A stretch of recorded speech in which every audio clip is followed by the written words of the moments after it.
Why, hello. Today, I'm going to make a video about the life of the Apostle Paul, a man whose importance in human history cannot be overstated. So I'm going to do my best to kind of do an overview of his life and what he did. So let's do it.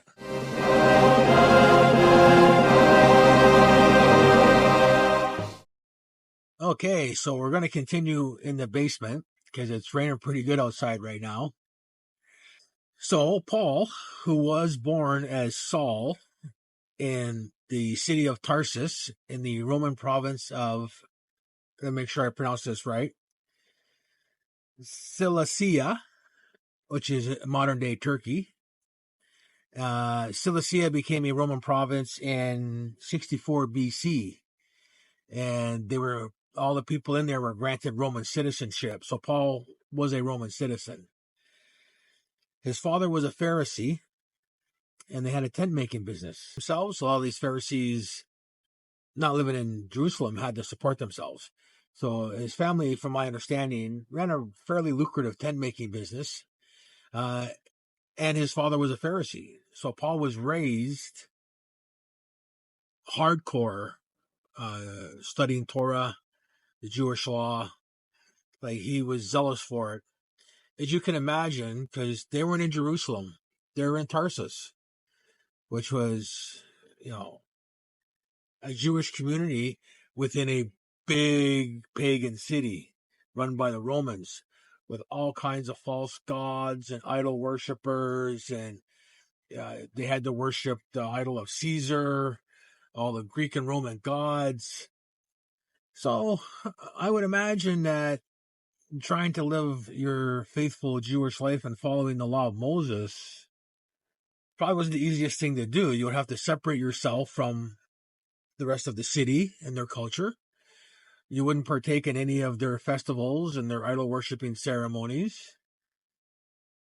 The Roman times were pretty well known for their, off the wall debauchery stuff. So you had to separate from that.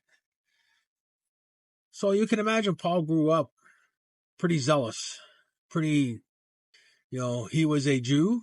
He was a hardcore Jew, and he followed the law. So I would also imagine, being faithful followers of the law, that Saul's family would have gone to Jerusalem yearly, or as often as they could, for Passover or Pentecost or the various festivals that they're obligated to go to. So, and I haven't found any proof of this, but just from doing my own research and the ancient Jewish customs, is that they would have traveled down to Jerusalem. So I'm sure Paul would have done that. Saul was born around 5 BC. There's no exact date, but I've seen it range from 4, 5, 6 BC. So we'll use 5 BC. It's kind of our benchmark. They spoke Greek. From the tribe of Benjamin. He states that himself. And speculation is that he was named after the first king of Israel, King Saul. So we don't hear much about Paul now until he's around 15. At that point, he's chosen to go to Jerusalem and study under probably one of the greatest teachers in all of Israel, Gamaliel. So as you can imagine, this would have been a big deal, like a big honor to be selected to train under him. A spot that all serious young Jewish boys who had the ability would want to do. So he's there for about 10 years. So he's there hardcore every day. The old Jewish law. Study. You're writing it on, doing everything. So Saul knows what he's doing. He knows Jewish custom. He knows Jewish law. He knows that scripture inside and out, backwards and forwards, and is zealous about it. So after his 10 years of studying, he heads back to his hometown of Tarsus. Now he's a Pharisee.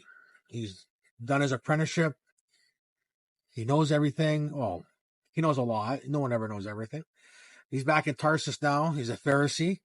We would imagine he's probably working with his family in the tent making business, doing his role as a Pharisee out there in Tarsus. But then, from my understanding now, is at around 28, he's selected to become a member of the Sanhedrin, which is a big deal. I think he probably would have been one of the youngest people ever to be on it. This is the council that makes Jewish law, that enforces Jewish law. Like, this was it. So this is who Saul was. He was a zealous follower of Jewish law, a Pharisee, a member of the Sanhedrin, the ruling council of Israel. Oh, the Romans ruled it, but the Sanhedrin were responsible for the Jewish aspect of it. Fervent for it. Hardcore.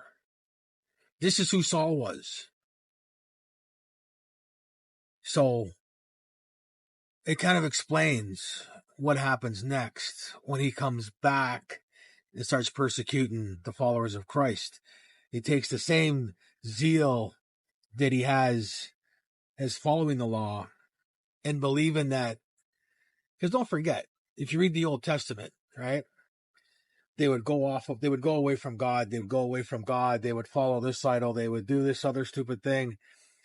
So Saul's looking at this as, because he doesn't believe that at this point that Jesus is the Messiah. He's thinking, this is another thing that's going to take us away from God.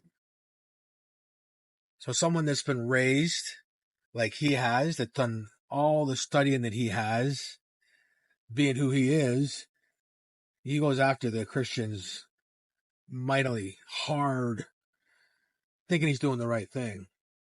So then you understand why when he becomes Paul, why he's the way he is, right? Because he's hard this way, and then he's like, yeah, you got it wrong, bro. So he's hard the other way. It's a pretty amazing story. Okay, so we're going to wrap up the first video here. And in the next video, we'll get into the persecution of the followers of Christ by Saul, the stoning of Stephen, Saul's trip to Damascus, his conversion, his time in Arabia. And we'll see how far we get in the second video, because then we have all of his apostolic missionary journeys, his imprisonment, his letters. I mean, my goodness, he wrote half the New Testament, so,